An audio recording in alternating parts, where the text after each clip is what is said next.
everybody. So today I'm going to interview my law partner and good friend, Tennessee Walker, about practicing law, about life, about Mexican food, about basketball.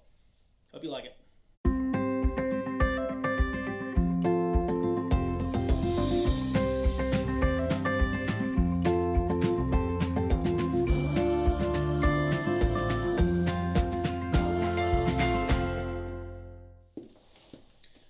All right, so Tennessee, how are we doing today? Doing very well. All right, so I got a few questions for you. You got a few minutes? Captured audience. Rock and roll. Let's go. All right, is your real name Tennessee Walker? It is, just like the state, the horse, and the whiskey. Okay, what's the story behind that name? Well, my family's in the horse business, and so with the last name of Walker, I suppose my dad couldn't help himself. Family story goes that mom wasn't real fond of it initially, but she lost. So, All right, no, tell us about your upbringing. so I was born and raised in Tawakona, Texas, which is a tiny town just outside of Mahia. I believe the population sign currently is dipped under 300. It was right above 300 when I was living there.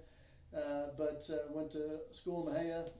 My dad's a horse trainer, and so grew up on a ranch where we bred, raised, and trained cutting horses. So Mahia is the big city. Mahia is the big city. I guess Waco is the nearest big city. Mahia's a big town, Okay, so just east of Waco. about 40 miles east of Waco. So why did you become with that background, how did you become a personal injury lawyer? Well, that's a long and meandering path. My dad always told me to be a doctor or a lawyer, and I could do the horse thing on the side.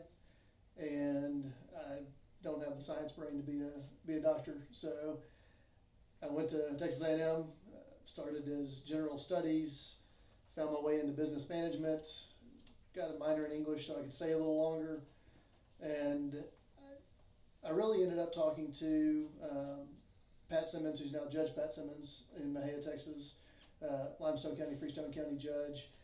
My best friend, that was his dad growing up, and he was a lawyer, and I was exposed to the law a little bit through him, and spending the night there, he'd be working, and I just always found it interesting.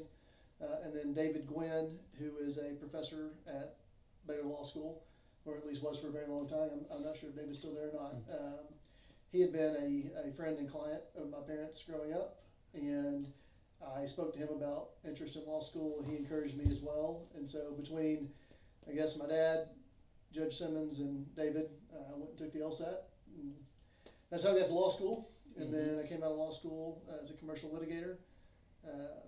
Did that, really enjoyed it, but I got to know you very well. And after really getting to know you and your family and the work-life balance that you guys put forth, you were kind enough to reach out and offer me a partner, and it gave me a chance to really help people and individuals, which I like a lot about doing this, and also take a little bit of control over my work-life balance.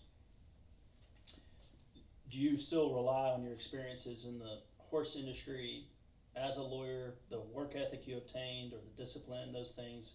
I mean, how does that come into play as a practicing lawyer? I think absolutely.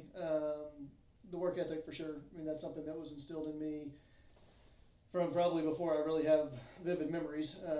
When you grow up with horses and cattle and animals, there's always something to be done, and idle hands are not a good thing.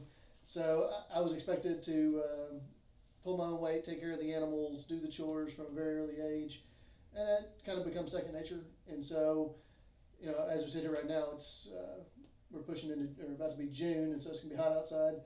And I do my work inside now, which I'm appreciative of, because the summer's outside, and working in those will make you really appreciate the creature comforts of working inside.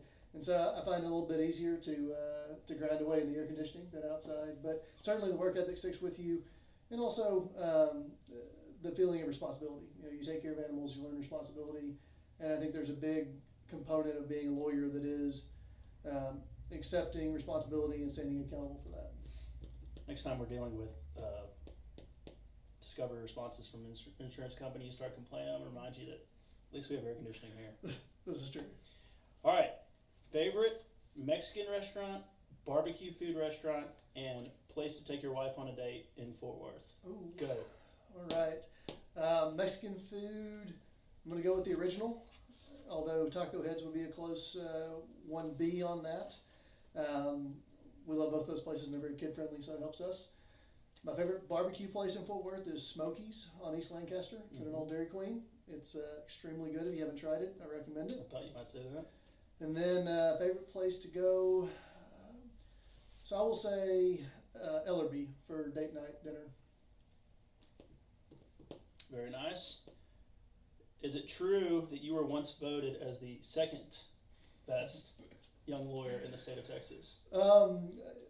Yes, it is. I'm not sure how much publicity that was supposed to get, but my family took that and ran with it. I was voted, I guess, top young attorney in Tarrant County, and then was submitted in the statewide race against the other cities that had voted, or counties that had voted top young attorneys. And I had it on good authority that I came in second in that race, behind a worthy opponent. And I happened to, I guess, tell my dad that, and thinking it was relatively in confidence, it made it to Facebook and kind of took on legs from there. Yeah. Let's talk about your nonprofit work. Which nonprofits in town are you most involved with, and why?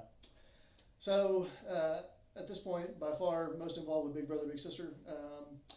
I've been involved with them since 2010, and at that time, I had been practicing law for a couple of years, lived in Fort Worth, and just felt a draw to give back and talked to some people that I trusted and respected and were involved in the community. Henry Borbola was one that I got to know very well. He recommended Big Brother Big Sister, and I did some reading on it, it seemed to click. So since then, I was a Big Brother to Montreal for 7 years officially in the program. Montreal's graduated now, is working full time.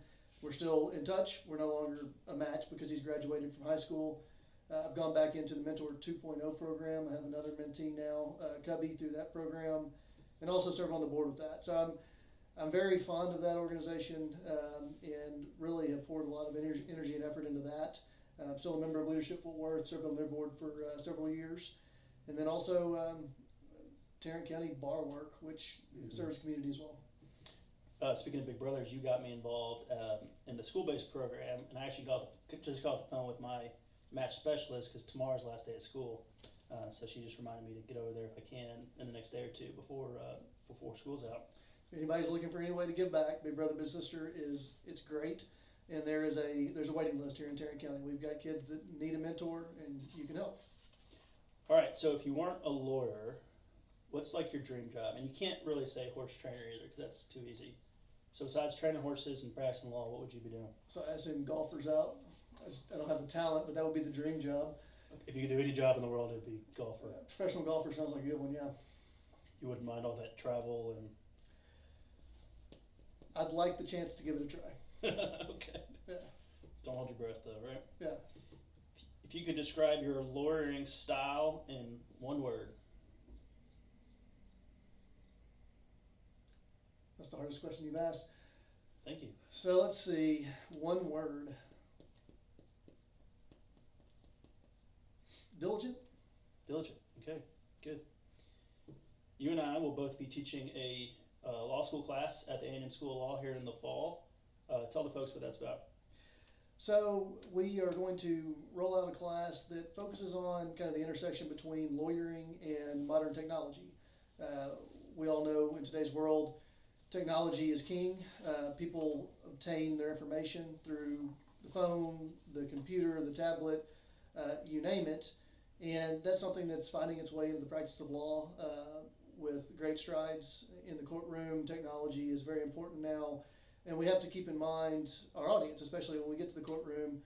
It's going to be 6 or 12 jurors, depending on where you are, that you have to provide them the information through a medium that they're used to seeing that's going to resonate with them. And so the newer generations, younger generations of law students, they have a just kind of inherent knack on using technology because they grew up with it. And so our goal is to, I think, take those students and teach them how to leverage the skills they have in using technology into the traditional skills of being a lawyer and make them that much better when they get out and start practicing law. Now you're assuming at least 5 students sign up to take our class. This is true. This is true. That was the stipulation we were given, so we're banking on at least 5 people signing up and hope to be teaching in September. So if you're at the law school and you're going to be a 3L, is it 3Ls only? Or I think it's 2Ls? open to anyone. Open at 2Ls and 3Ls next year. Sign up. It's going to be fun. Lastly, tonight is the start of the NBA Finals. Who you got? If Kevin Durant plays, I've got Golden State. If KD can't go, I'm probably going with Toronto, and I'm cheering for Toronto Right. for no other reason than Golden State's had a nice run, but it's starting to get old. I'm with you. All right, Tennessee Walker. Thank you very much. Signing off. Thanks. All right.